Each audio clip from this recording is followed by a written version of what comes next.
Getting a second passport through Ancestry could change everything for you. It could give you the opportunity to live and work and travel in Europe without restrictions.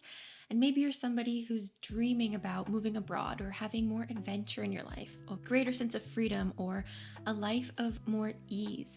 And you hear about citizenship through Ancestry, maybe through my YouTube channel, and you realize maybe this is something I can actually do. Maybe I'm eligible. So you go on Google and you go on Facebook and you go on Reddit and you try to find out if you qualify. But everything's telling you something totally different. And you end up in this spiral of confusion, and to the point where you never do anything about it. You just stay in this analysis paralysis and never end up actually handing over that application.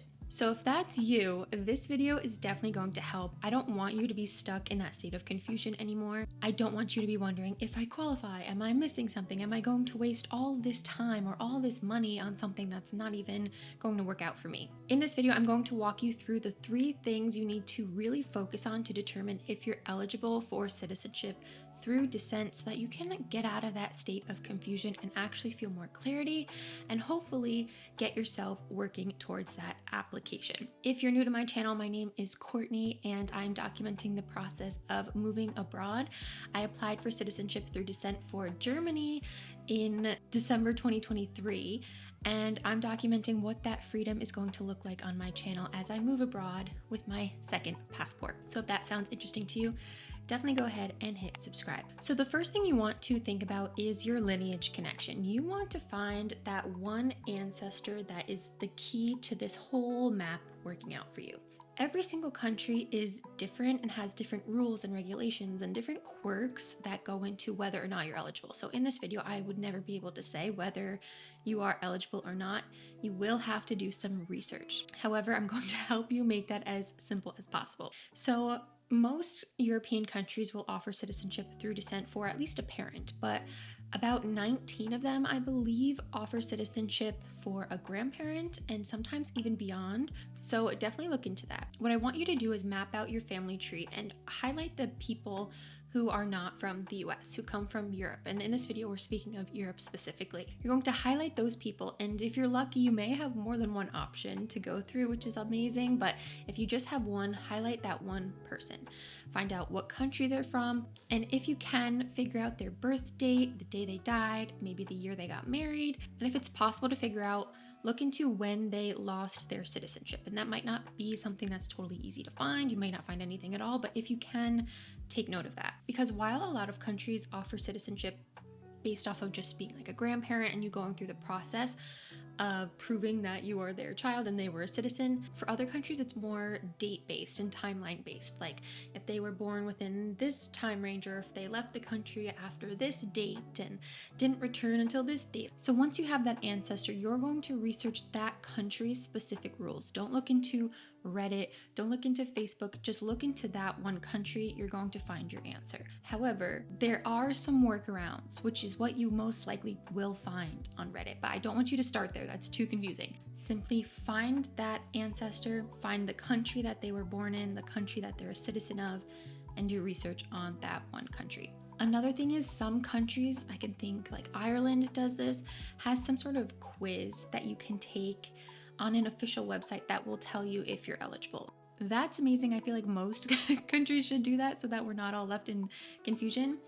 But if you have a case that is more complex, you don't know the dates, it's a little less clear whether or not you would be eligible, my recommendation would be to find a lawyer for that country that does citizenship through descent and figure out if you can get a free consultation or a consultation that's affordable, where you can meet with them and tell them your whole story, tell them your case, and they can give you an answer whether yes or no, if you should go ahead and pursue this application. I have also heard of people doing these consultations and hearing no, and then going to someone else and hearing yes, or maybe there's a workaround. So it's worth it if you hear no to maybe get a second opinion. But if you're someone like me who had a relatively cut and dry case, it was pretty simple to determine that I was eligible, you may not need to go that route.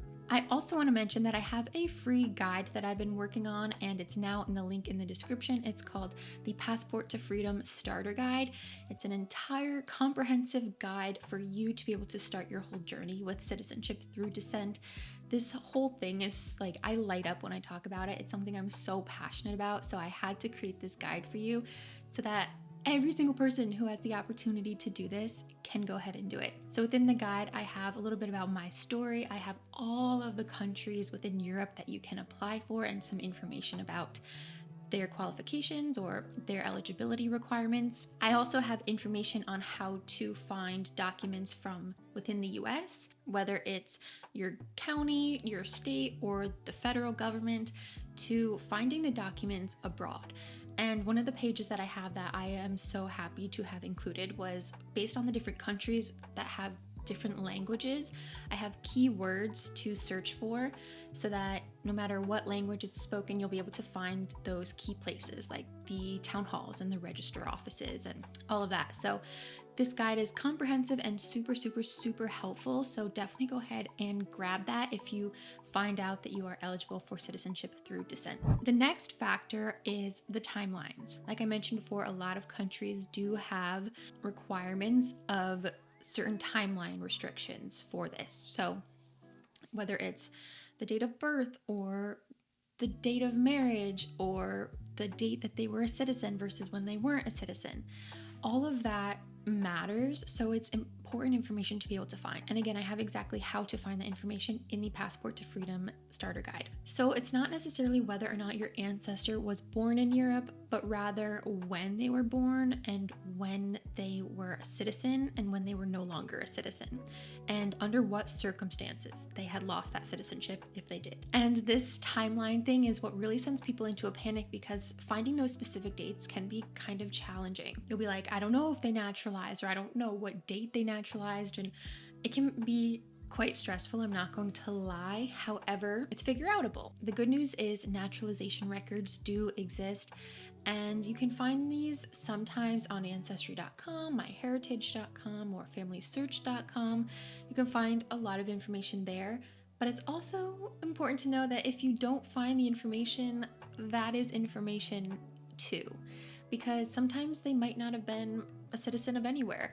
For example, my grandmother was non-existent and my dad didn't know, so I was able to get a certificate of non-existence instead of a certificate of naturalization. However, if you can find the date of their naturalization and can compare it to any of the rules of that country, you are golden. It'll take out all of the confusion for you. The last factor is the paper trail.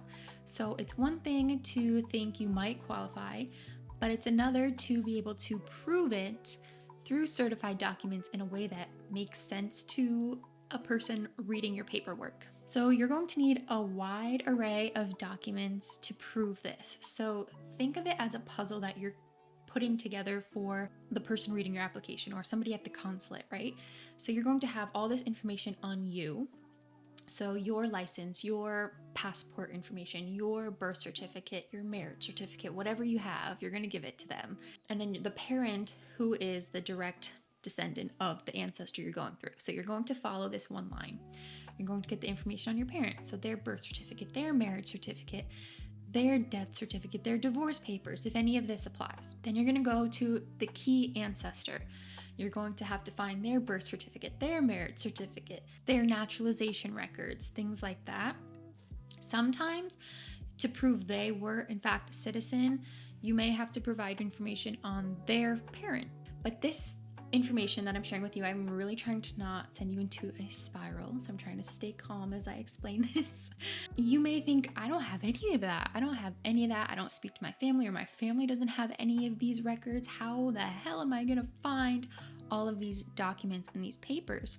And for someone like me who has so much anxiety over having a pile of things to do, especially when it's bureaucracy related, I don't do it. I just see it and I'm like, okay, I can't.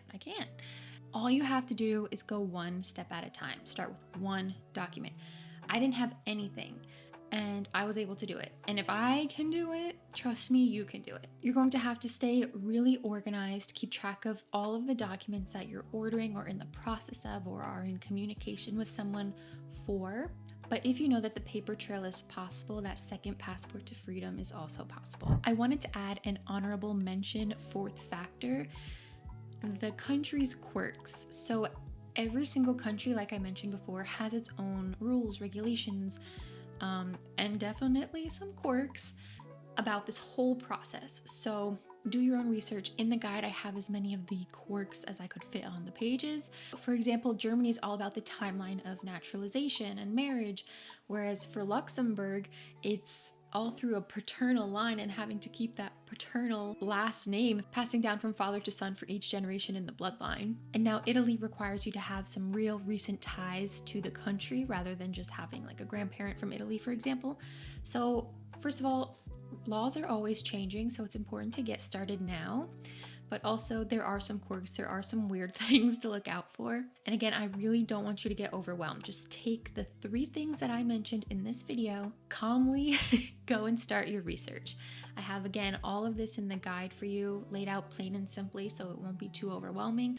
Don't go falling down rabbit holes on Google or in Reddit or Facebook, for example. Just stick to the facts for now and take other people's opinions when you get stuck. But here's the good news.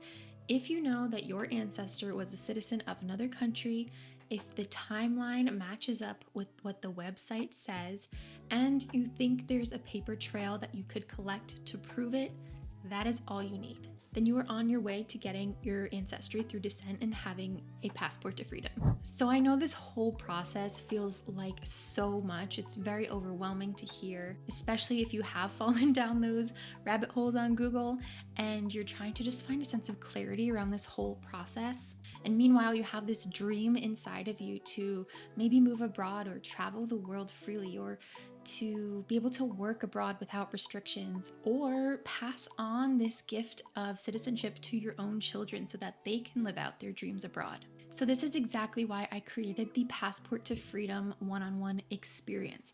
This is where I don't just give you the information, I get in there with you to help you with the application process. So if you're somebody who just hears this information and is like, I hear you, but I cannot do anything about it, I don't know where to start, that's where I come in. We have co-working sessions where we do the work together to be able to find these documents, to be able to reach out to people together on calls.